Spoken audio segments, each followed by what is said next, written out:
तप्त कांचन गौरांगी राधे वृंदावनेश्वरी वृषभानुसुते देवी प्रणमामि हरिप्रिये वाञ्छाकल्पतरुभ्यश्च कृपा सिन्धुभ्य एव च पतितानां पावनेभ्यो वैष्णवेभ्यो नमो नमः।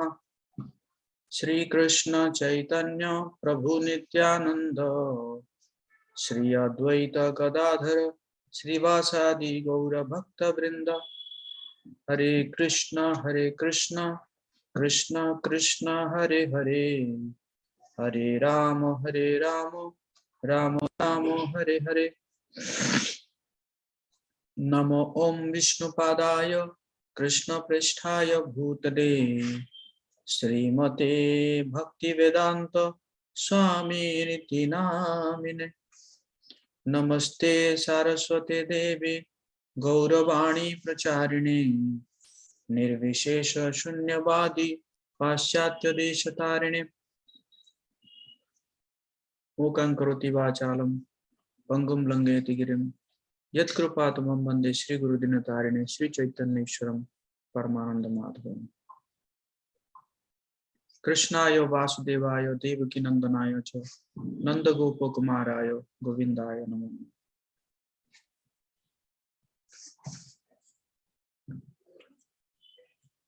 ओम नमो भगवते वासुदेवाय ओम नमो भगवते वासुदेवाय ओम नमो भगवते वासुदेवाय।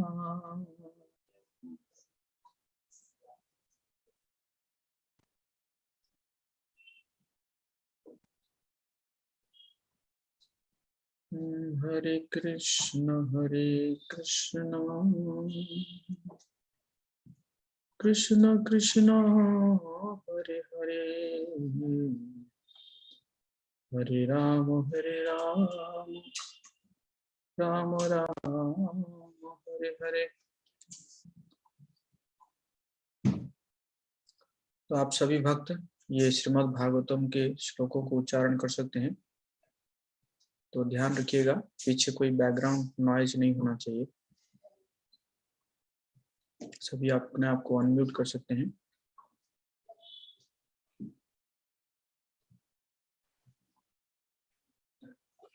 श्रीमद् भागवतम पुराण अमलम श्रीमद् भागवतम पुराणम अमलम यद वैष्णवानां प्रियम यत् वैष्णवानां प्रियं यस्मिन् पारमहं यस्यमेकममलम् यस्मिन् परमहंस्याम् एकम् अमलं ज्ञानं परमोदीयते ज्ञानं परं गीयते। तत्र ज्ञान विराग भक्ति सहितं तत्र ज्ञान विराग भक्ति सहितं नैष्कर्म्यमाविष्कृतम् नैष्कर्म्यम् आविष्कृतम् तच्छृण्वान् सुपठन्विचारणपरो तत् शृण्वन् सुपठन् विचारणन् परो भक्त्या विमुच्ये नरः भक्त्या विमुच्येत नरः। मेरे पीछे दोहराइएगा। श्रीमद् भागवत निर्मल पुराण है। श्रीमद् भागवतम निर्मल पुराण है। यह वैष्णवों को अत्यंत प्रिय है यह वैष्णवों को अत्यंत प्रिय है क्योंकि यह परमहंसों के शुद्ध यह परमहंसों के शुद्ध तथा सर्वोच्च ज्ञान का वर्णन करने वाला है तथा सर्वोच्च ज्ञान का वर्णन करने वाला है। यह भागवत समस्त भौतिक कर्म से यह भागवत समस्त भौतिक कर्म से छूटने का साधन के साथ ही छूटने के साधन के साथ विज्ञान दिव्य ज्ञान, दिव्य ज्ञान, वैराग्य वैराग्य तथा भक्ति की विधियों को प्रकाशित करता है। तथा भक्ति की विधियों को प्रकाशित करता है। जो कोई भी श्रीमद् भागवत को जो कोई श्रीमद् भागवत को गंभीरता पूर्वक समझने का प्रयास करता है, गंभीरतापूर्वक समझने का प्रयास करता है, जो समुचित ढंग से श्रवण करता है, जो समुचित ढंग से श्रवण करता है और भक्ति पूर्वक कीर्तन करता है, और भक्ति पूर्वक कीर्तन करता है, वो पूर्ण मुक्त हो जाता है। वो पूर्ण मुक्त हो जाता है।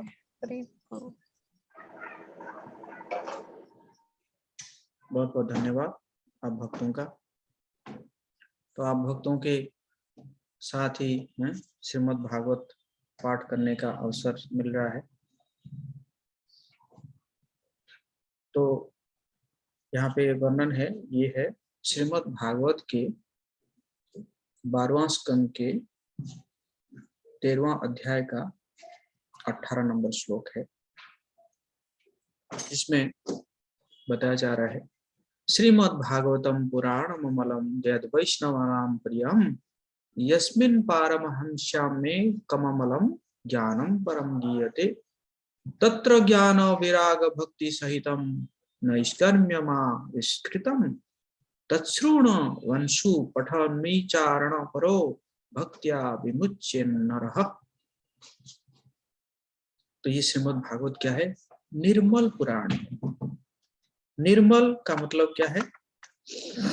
जिसमें कोई मल नहीं है, मल। तो आप पूछेंगे कि पुराण में मल कैसे आएगा, है कि नहीं? प्रश्न उठता है ना, पुराने में मल कैसे आएगा? तो कोई बता सकता है मल किसको कहा जा रहा है यहाँ पे? कोई अगर बताना चाहेगा हैंड रेज कर सकता है। इसको निर्मल क्यों कहा गया है? इसका मतलब बाकी पुराण निर्मल नहीं है कि नहीं? तो क्यों कहा गया है निर्मल?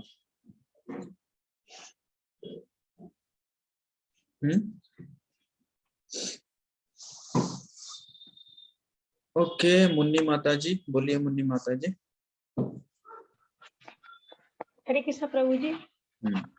क्योंकि ये एकदम शुद्ध है और इसमें कोई छल कपट नहीं है, वो जो भी लिखा हुआ है एकदम शुद्ध भगवान का मतलब वाणी लिखा हुआ उसमें, और इसमें कोई मल का मतलब गंदगी कुछ है ही नहीं, मतलब तो इसे कंचन कहा जाता है।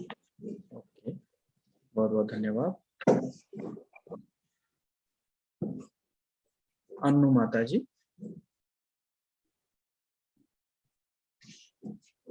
जी प्रभु जी। श्रीमद् भागवत मनुष्य के हृदय को कोमल और कोमल बनाता है। ओके, तो कोमल बनाता है इसलिए निर्मल है। जी ओके, धन्यवाद। और कोई?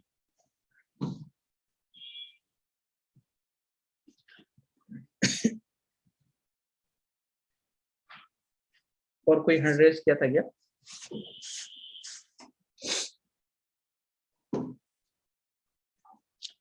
अपूर्व प्रभु बोल रहे हैं, ये प्रकृति के 3 गुणों से प्रभावित नहीं होता। बहुत अच्छी बात है। गोपी मोहन प्रभु भी वही बोल रहे हैं। ओके,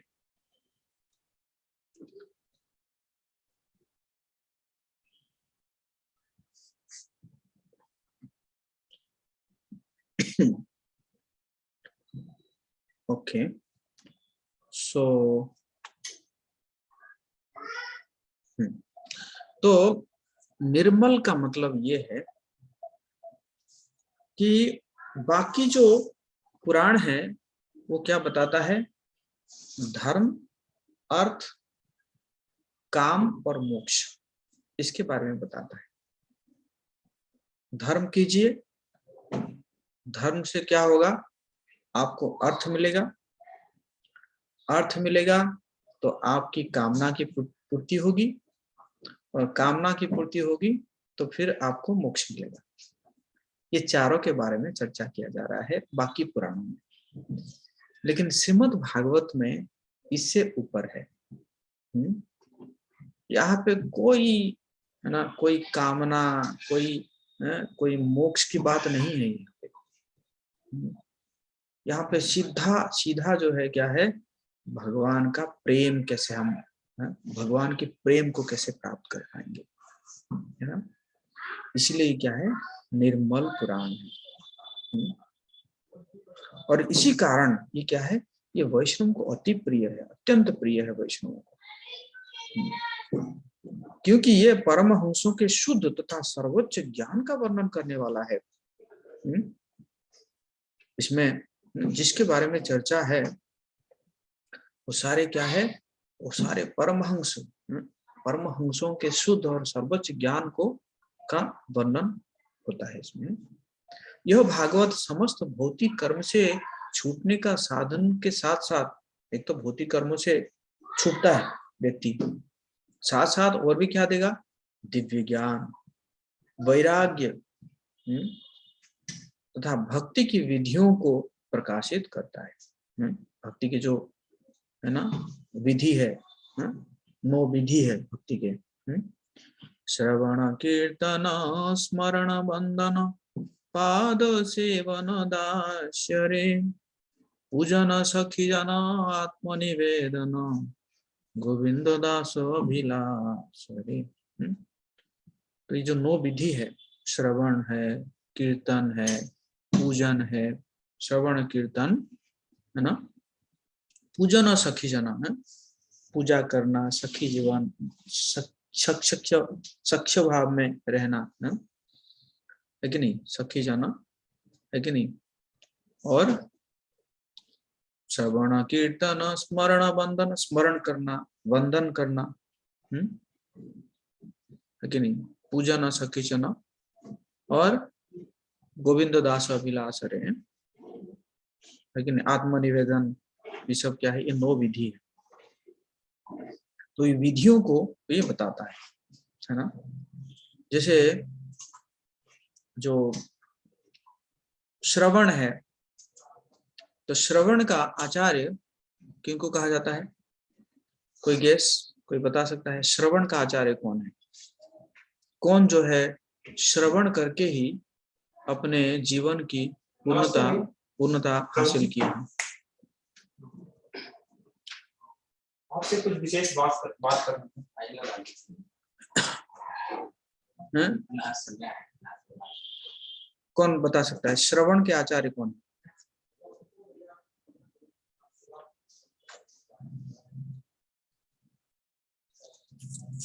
यस, परशिष्ट महाराज नहीं, परीक्षित महाराज हैं।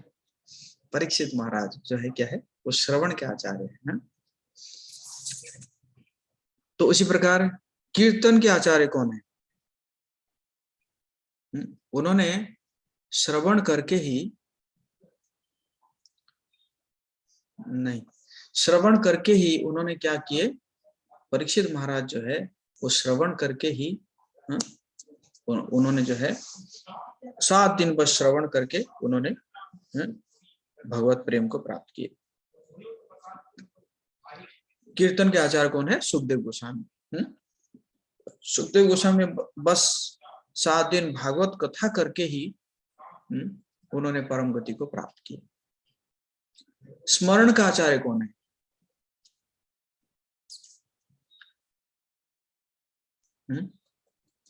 स्मरण का आचार्य कौन है? यस, प्रहलाद महाराज है स्मरण के आचार्य, है ना। तो इसी प्रकार ये जो भक्ति के विधि, ये सारे जो आचार्यों के बारे में बता रहा हूँ, उनके बारे में सारा ये सब परमहंस है, और उनके बारे में ये भागवत में चर्चा है कि नहीं। तो जो कोई भी, बहुत इंपॉर्टेंट है, देखिए,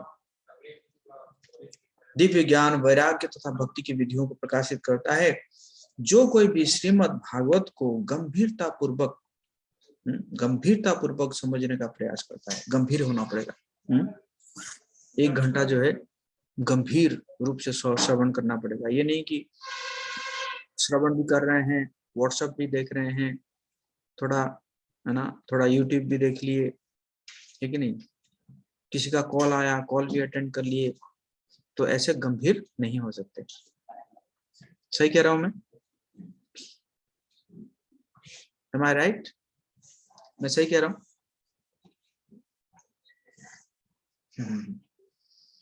तो जो कोई भी श्रीमद् भागवत को गंभीरता पूर्वक समझने का प्रयास करता है, जो समुचित ढंग से श्रवण करता है, देखिए 3 चीज बताया गया है यहाँ पर। एक तो गंभीरता पूर्वक समझने का प्रयास करना, और समुचित ढंग से श्रवण करना, श्रवण भी करना, श्रद्धा से, परंपरा से श्रवण करना, और भक्ति पूर्वक कीर्तन करता है। भागवत का जो है क्या कि भक्ति पूर्वक कीर्तन करता है। देखिए श्रीमद् भागवत और भगवान कृष्ण में कोई अंतर नहीं है। श्रीमद् भागवतम जो है वो क्या है, भगवान जी का, भगवान कृष्ण का वांगमय स्वरूप है। तो है ना, तो इसलिए श्रीमद् भागवत का भी कीर्तन करना चाहिए। श्रीमद् भागवत को भी आप पूजा कर सकते हैं, उनको भोग लगा सकते हैं, पता है आपको। श्रीमद् भागवत को भी आप भोग लगा सकते हैं, आरती कर सकते हैं, उससे परिक्रमा कर सकते हैं। वो कृष्ण से अभिन्न है श्रीमद् भागवत। तो तात्पर्य में कह रहे हैं, क्योंकि श्रीमद् भागवत प्रकृति के गुणों द्वारा कल्मश से पूरी तरह से मुक्त है, अतएव इनमें अद्वितीय आध्यात्मिक सौंदर्य पाया जाता है, आध्यात्मिक सौंदर्य। इसलिए ये भगवत भक्तों को बहुत प्रिय है। पारमहंसम शब्द सूचित करता है कि पूर्णतया मुक्तात्माएं भी श्रीमद् भागवत को सुनने और सुनाने के लिए उत्सुक रहती है। ये नहीं कि परमहंस बन गए तो हमें और अब भागवत नहीं सुनना है या नहीं पढ़ना है। इवन परमहंस भी वो क्या करते हैं, श्रीमद् भागवत को सुनते रहते हैं और पढ़ते रहते हैं। चैतन्य महाप्रभु और गदाधर पंडित जगन्नाथपुरी में टोटा गोपीनाथ मंदिर में क्या करते थे, रोज भागवत पढ़ते थे। ऐसा हुआ कि भागवत पढ़ते पढ़ते क्रंदन करते थे, आंखों से अश्रु निकलता था, और धीरे धीरे क्या हुआ कि वो अश्रु जाके वो किताब में लग के वो किताब का प्रिंटिंग सब खराब हो गया, है ना। तो इसी प्रकार स्थिति था। हमारे श्रील भक्ति सिद्धांत सरस्वती प्रभुपाद जी कहते थे कि ध्रुव महाराज जी का और प्रहलाद महाराज जी का जो चरित्र है उसको कम से कम 100 बार सुनना चाहिए भक्तों को, है ना। तो जो लोग मुक्त होने के लिए प्रयासरत है, क्या आप लोग मुक्त होने के लिए प्रयासरत है क्या? कितने लोग आप में से है जो मुक्त होने के लिए प्रयास करते हैं ये संसार से? ये संसार से मुक्त होने के लिए प्रयास नहीं करते ना, प्रयासरत है।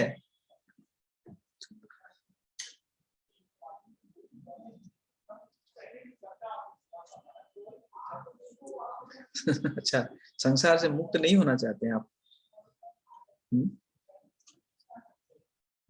भौतिक संसार से मुक्त नहीं होना चाहते हैं, तब तो आप गलत जगह में आ गए। गलत जगह में आ गए आप लोग तो। अगर इस संसार से मुक्त नहीं होना चाहते तो फिर गलत जगह में आ गए। तो जो लोग मुक्त होने का प्रयासरत है उन्हें इस ग्रंथ को श्रद्धा तथा भक्ति सहित श्रवण करना चाहिए और वाचन द्वारा इसकी सेवा भी करनी चाहिए। एक तो श्रद्धा तथा भक्ति के सहित क्या करना चाहिए, श्रवण करना चाहिए, और साथ साथ क्या करना चाहिए,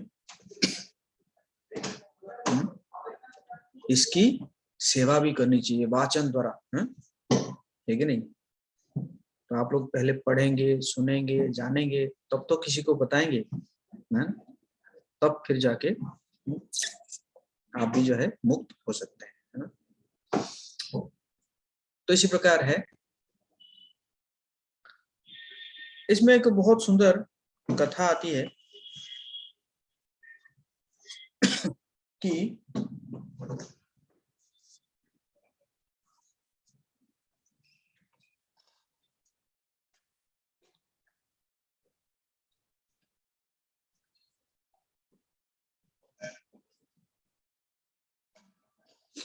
एक बार नारद मुनि वृंदावन में विचरण कर रहे थे, तो उन्होंने देखा कि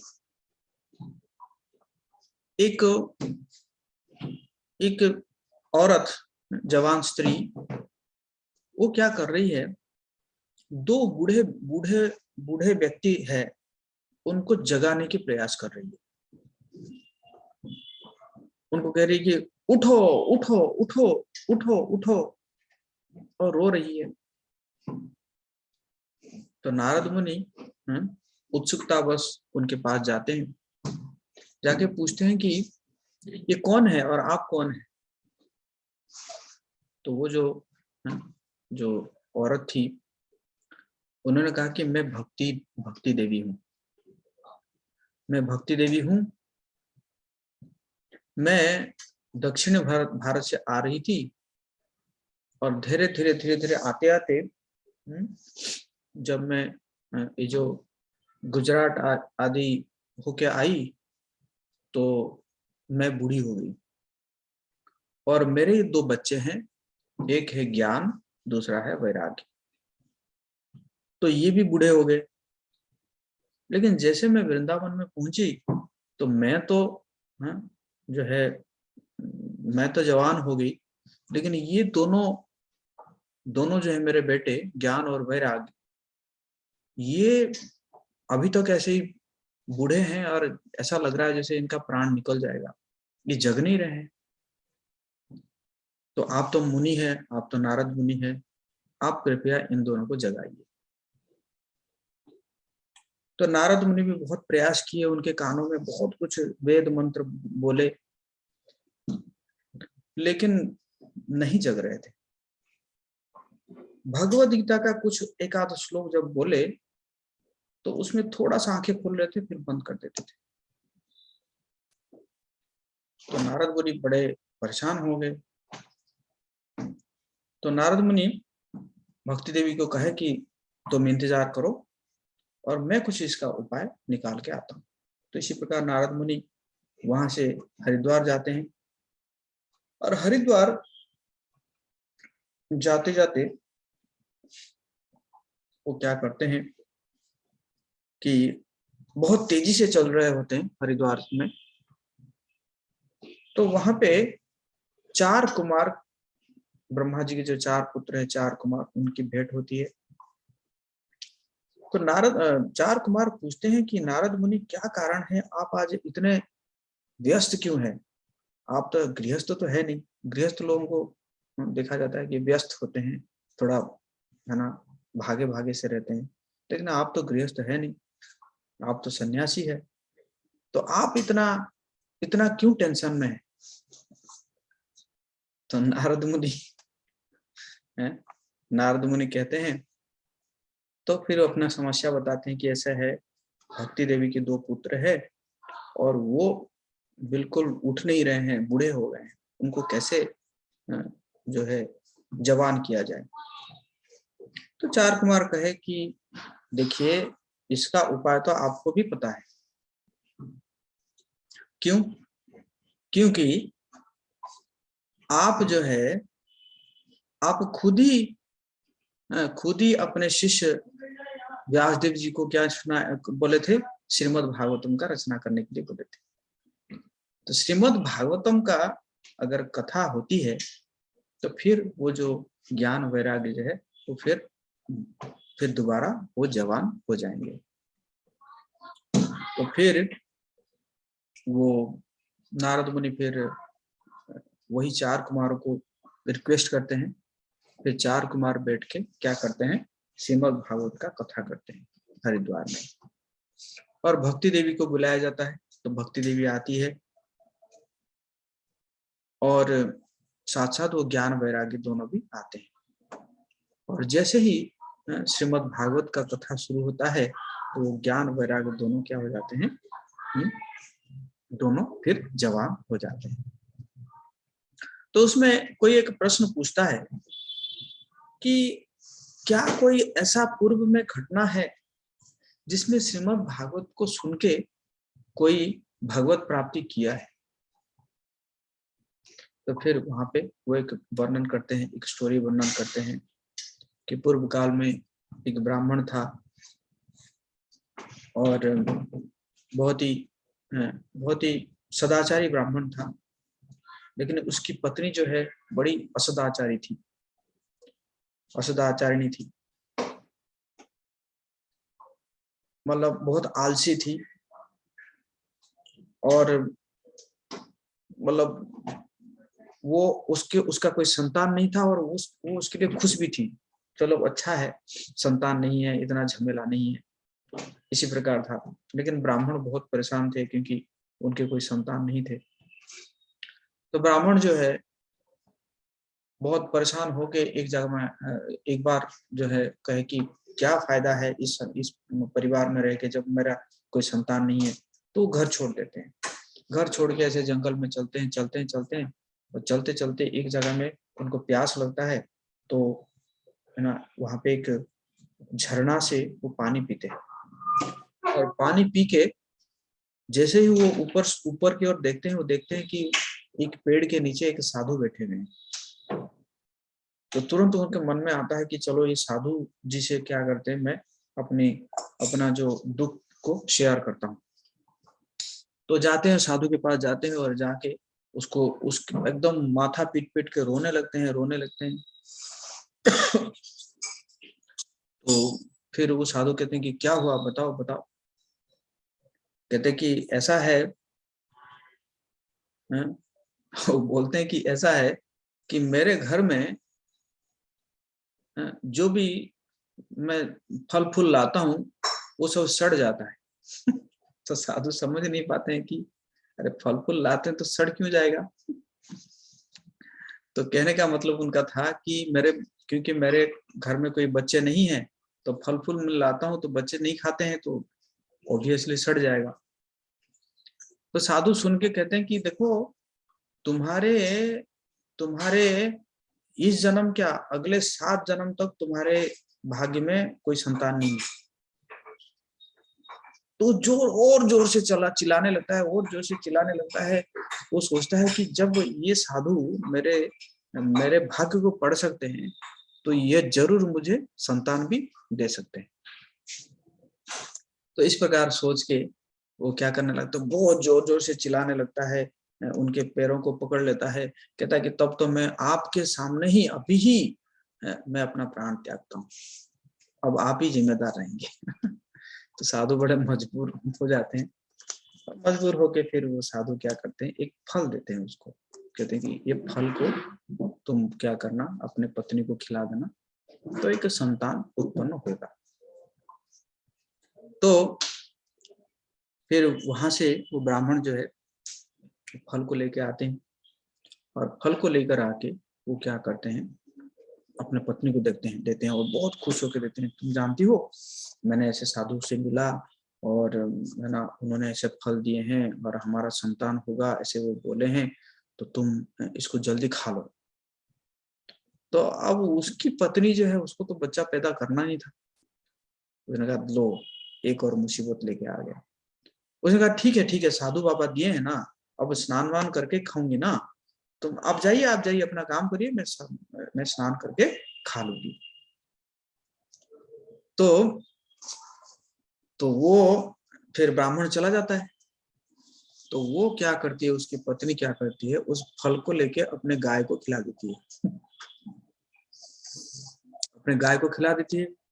और फिर अपनी पत्नी के जो अपने सिस्टर के पास जाती है और जाके कहती है, पता है तुम्हें वो फल लेके आए थे और वो कौन खाएगा, फल खाएगा, फिर जो है फल खाने के बाद है ना गर्भवती हो जाएंगे और पता नहीं है ना, मतलब सुनी भी थी वो कि गर्भवती हो गई और पता चला कि जैसे सुखदेव गोस्वामी जैसे 16 साल में निकले थे, ऐसे पता चला कि वो निकला ही नहीं, 16 साल तक रह गया। मैं 16 साल तक थोड़ी उसको संभालते फिरूंगी। और कभी पता चला कि गांव में चोरी हो रहा है, चोरी हो रहा है तो सब लोग भाग रहे हैं और मैं तो गर्भवती रहूंगी, मैं कैसे भागूंगी। तो इसी प्रकार वो कई प्रकार के बहाना दिया उसने।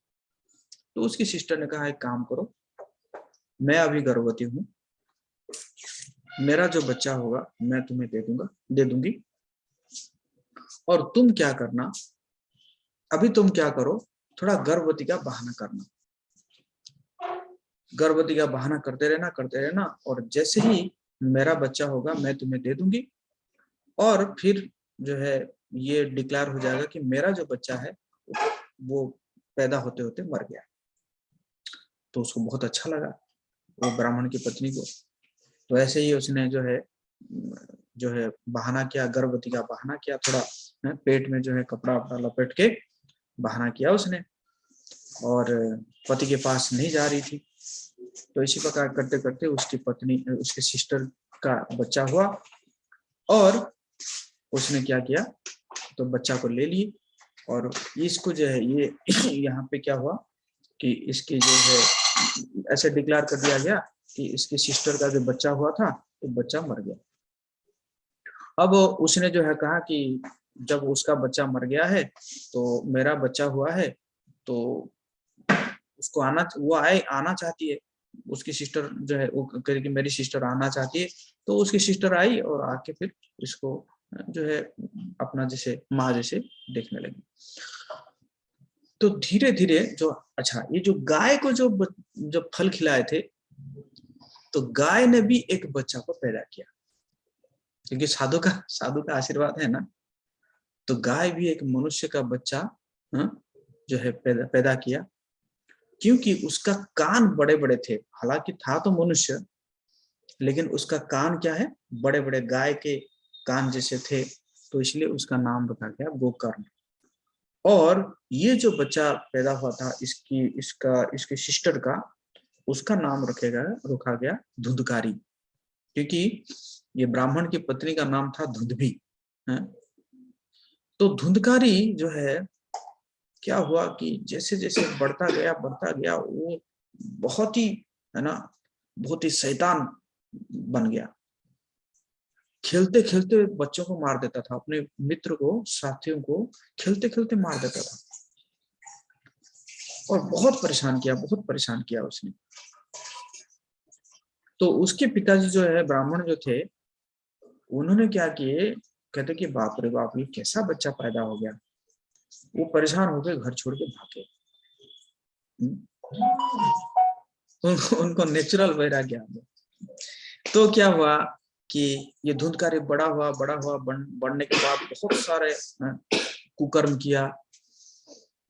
एक बार क्या किया उसने कि जो है बहुत सारे वेश्याओं को घर में ले आया, और घर में लाके वेश्याओं को रखा, और माँ को जो है पैसा मांगता था। जब माँ पैसा नहीं दी तो एक दिन क्या किया, अपनी माँ को लेके कुआं में ढकेल के मार दिया, और वेश्याओं को रखता था। और वेश्याओं को तो भाई उनका डिमांड को पूरा करना पड़ेगा। तो उनके डिमांड को पूरा करने के लिए वो क्या करता था कि जो है चोरी करता था, राजमहल में भी चोरी करता था।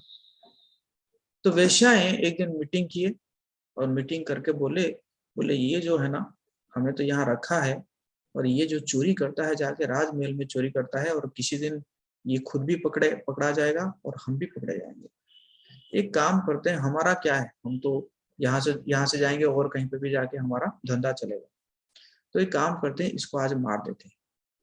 तो रात को जब धुंधकारी आता है तो वो लोग क्या करते हैं, गरम कोयला को उसके मुंह में घुसा के उसको जो है उसको मार देते हैं, और मार के उसको क्या करते हैं, उसी घर में उसको जो है उसको दफना देते हैं, है ना, गड्ढा वड्ढा खोद के वो उसको दफना देते हैं धुंधकारी। फिर कुछ दिन के उपरांत धीरे धीरे वो वेश्याएं उस घर से निकल जाते हैं। तो गोकर्ण बहुत दिनों के बाद, गोकर्ण तो भाई था उसका, तो गोकर्ण को जब पता चलता है कि भाई बहुत दिनों से दिख नहीं रहा है, तो वो सोचता है कि शायद भाई मर गया है। तो गोकर्ण जो है ये गया धाम आते हैं, और गया धाम में उसके लिए श्राद्ध करके फिर वापस जाते हैं। तो जाने के बाद भी गोकर्ण जब रात को देखते हैं, रात को जब सोने लगते हैं, तो ऐसे देखते हैं कि कुछ भयानक रूप सा कुछ चीज हमेशा उनके पास आ रहा है। तो उनको बड़ा समझ नहीं आता कि क्या है ये चीज। तो एक दिन क्या हुआ, तो उन्होंने, उनके पास में गंगा जल था, तो उन्होंने ऐसे जब भयानक एकदम काला सा कुछ आया, तो उन्होंने क्या किए, वो गंगा जल को मार दिए उसके ऊपर। तो जैसे ही गंगा जल को मारे, तो तुरंत वो जो काला जो एक रूप था, उसने जो है उसको शक्ति मिल गया बोलने के लिए। तो गोकर्ण पूछे कि तुम कौन हो? बोला भाई मैं तुम्हारा भाई हूं, मैं धुंधकारी हूं, और मैं जो हूं प्रेत योनि में फंसा हुआ हूं। तो गोकर्ण बोले मैं तो तुम्हारा गया में जाके श्राद्ध करके आया था। तो कहते हैं कि नहीं नहीं, गया में तो वो छोटे मोटे पापियों को तर जाते हैं, लेकिन मेरे जैसा पापी ऐसे तरेंगे नहीं, क्योंकि मैंने बहुत पाप किया है। तो गोकर्ण बड़े चिंता में पड़ जाते हैं। तो उसने पूरा एकदम हाथ जोड़ के कहता है धुंधकारी कि मुझे आप जो है भाई, आप मुझे उद्धार कीजिए, मुझे बड़ा कष्ट मिल रहा है प्रेत योनि में।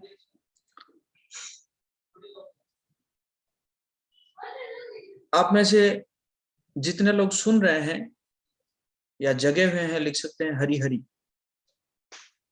और जो सो गए हैं वो लिख सकते हैं हरि बोल।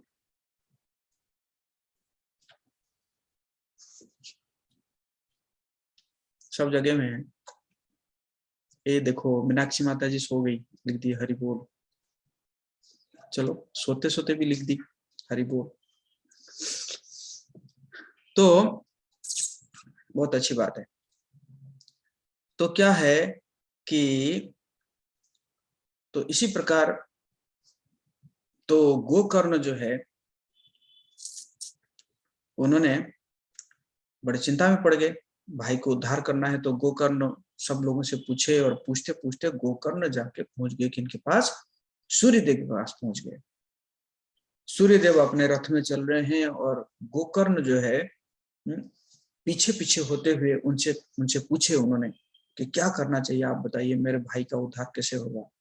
तो सूर्यदेव कहते हैं उसको क्या करना चाहिए, भागवत सप्ताह करना चाहिए, और भागवत उसको सुनाना चाहिए।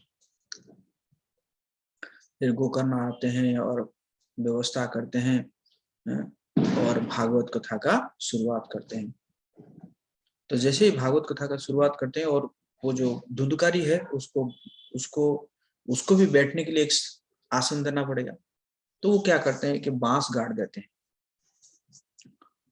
तो बांस गाड़ देते हैं, तो जैसे जैसे एक एक दिन खत्म होता था, वो बांस का गांठ क्या हो रहा था, टक टक करके फटता जाता था। और जिस दिन क्या हुआ कि जो है जो जिस दिन जो है 7 दिन कंप्लीट हो गया, उस दिन वो धुंधकारी एक दिव्य रूप धारण कर लिए। हरि वो एक दिव्य रूप धारण करके गोकर्ण के पास आए, गोकर्ण को प्रणाम किए, और प्रणाम करके क्या किए, उनकी परिक्रमा किए। और उसी समय क्या आया, एक यान आया, गोलोक एयरलाइंस, है ना, गोलोक से जो फ्लाइट है वो लैंड किया, और उसमें बैठ के धुंधकारी जो है चले गए भगवत धाम। तो गोकर्ण वहां पे पूछते हैं, जो आए थे, जो विष्णुदूत आए थे, उनको पूछे क्या कारण है ये धुंधकारी ही भगवत धाम जा रहा है और बाकी यहाँ पे जितने भी लोग बैठे हुए हैं वो सब भगवत धाम नहीं जा रहे हैं। तो विष्णुदूत ने कहा कि क्योंकि ये धुंधकारी जो है, ये जो भी सुनता था उसके ऊपर वो क्या करता था, मनन करता था, है? उसको मनन करता था, सोचता था उसके ऊपर, क्या सुना मैंने, है? लेकिन ये यहाँ पे जितने लोग बैठे हैं, ये सिर्फ एक कान में सुनते थे और दूसरे कान में निकाल देते थे। कि नहीं? तो इससे पता चलता है कि हमें क्या करना चाहिए, मनन करना चाहिए। जो भी श्रवण करेंगे, हैं, उसको हमें क्या करना चाहिए, मनन करना चाहिए। क्या सुने हमने, क्या सुने, इसको मंथन करना चाहिए। तो इसी प्रकार जो है यहाँ पे श्रीमद् भागवतम की महिमा है ना। एक और श्लोक है, हम पढ़ेंगे।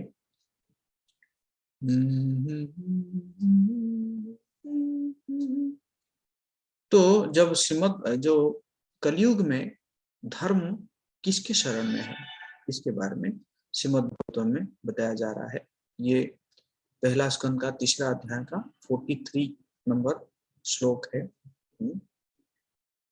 आप लोग चाहे तो मेरे पीछे दोहरा सकते हैं। जी, आप अपने आप को अनम्यूट कर सकते हैं।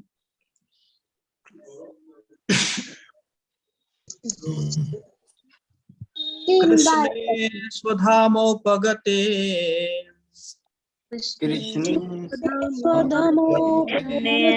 स्वधामोपगते धर्म ज्ञानादिभिः सह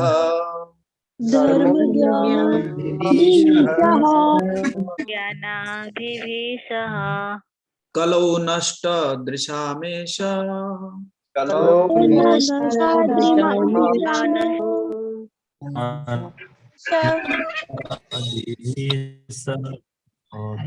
पुराणार्को धुनोदितः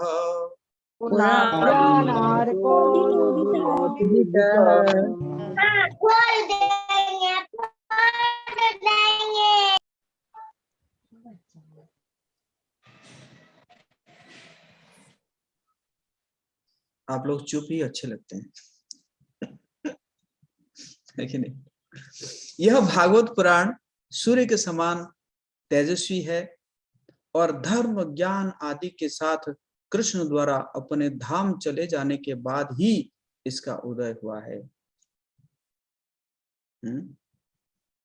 धर्म ज्ञान आदि के साथ कृष्ण द्वारा अपने, जब भगवान गए तो सब कुछ लेकर चले गए, लेकिन ये भागवत का उदय हुआ है, उसके बाद जिन लोगों ने कलयुग में अज्ञान के गहन अंधकार के कारण अपनी दृष्टि खो दी है, उन्हें इस पुराण से प्रकाश प्राप्त होगा, है ना। जिन लोगों ने कलयुग में अज्ञान के गहन अंधकार के कारण अपनी दृष्टि को खो दी है, उन्हें इस पुराण से प्रकाश प्राप्त होगा। आप में से कितने लोगों को लगता है कि आप लोगों ने दृष्टि खो दी है?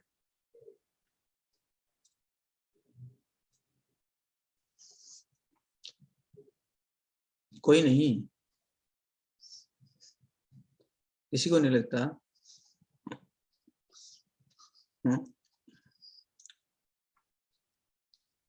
है ना। तो यस है ना, हम सब भटके हुए हैं कि नहीं? आप लोगों को पता है, जब मेला में